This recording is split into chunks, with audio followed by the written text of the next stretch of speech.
ఇది బోరలిన్.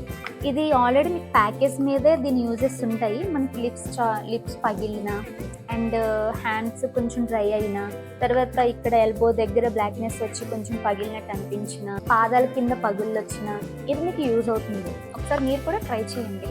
అండ్ అలాగే ఇది డెర్మాకో ఫేస్ సిరమ్. ఇది కూడా యాక్ని మార్క్స్కి యూజ్ అవుతుంది. ఇందులో 10% నయాసినమైడ్ ఉంటుంది. ఇది కూడా మనకి ఆయిల్ స్కిన్కి యూజ్ అవుతుంది. ఇది కూడా సేమ్, ఇది ఎవ్రీ సింగిల్ డే యూజ్ చేయొచ్చు. Morning 3 drops and night 3 drops. As యూజువల్గా మనం ఫేస్ క్లీన్ చేసుకొని, మీరు ఫేస్ వాషో లేదంటే క్లీన్జరో ఏదో ఒక దాంతో క్లీన్ చేసేసుకున్న తర్వాత ఇది 3 drops తీసుకొని జెంటల్గా అప్లై చేసుకోవాలి. సేమ్ ప్రాసెస్, మాయిశ్చరైజర్ యూజ్ చేయాలి అండ్ సన్ స్క్రీన్ కూడా యూజ్ చేయాలి. బట్ ఇది ఎవ్రీ సింగిల్ డే కూడా యూజ్ చేయొచ్చు. ఇది Garnier skin naturals makeup remover అనమాట. ఇది కూడా ఆయిల్ స్కిన్ వాళ్ళకి యూజ్ అవుతుంది. ఇది ఆల్రెడీ నేను యూజ్ చేశాను, చూసారా, మీకు చెప్తున్నాను. అప్పుడు నేను మీకు దీనికోసం ఎక్స్ప్లెయిన్ చేయలేదు.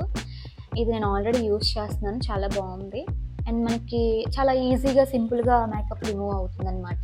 సో ట్రై చేయండి. L'Oreal oil serum head bath చేసిన తర్వాత మీ డ్రాప్స్ కింద ఒక 3-4 drops తీసుకొని బాగా మసాజ్ చేసి హెయిర్కి స్కాల్ప్ పెట్టకుండా ఓన్లీ ఈ లేయర్ వరకు ఇలా మీరు అప్లై చేసుకుంటే బాగుంటుంది. అండ్ హీట్ ప్రెజర్ మనం స్ట్రైట్నర్ అది వాడేటప్పుడు కూడా ఇది సేఫ్టీకి యూజ్ చేయొచ్చు. మనం దీన్ని వెట్ హెయిర్ మీదే యూజ్ చేయాలన్నమాట. Please subscribe. అలాగే ఇన్స్టాగ్రామ్లో కూడా ఫాలో అవ్వండి, జానకి లోకవర్గుడు.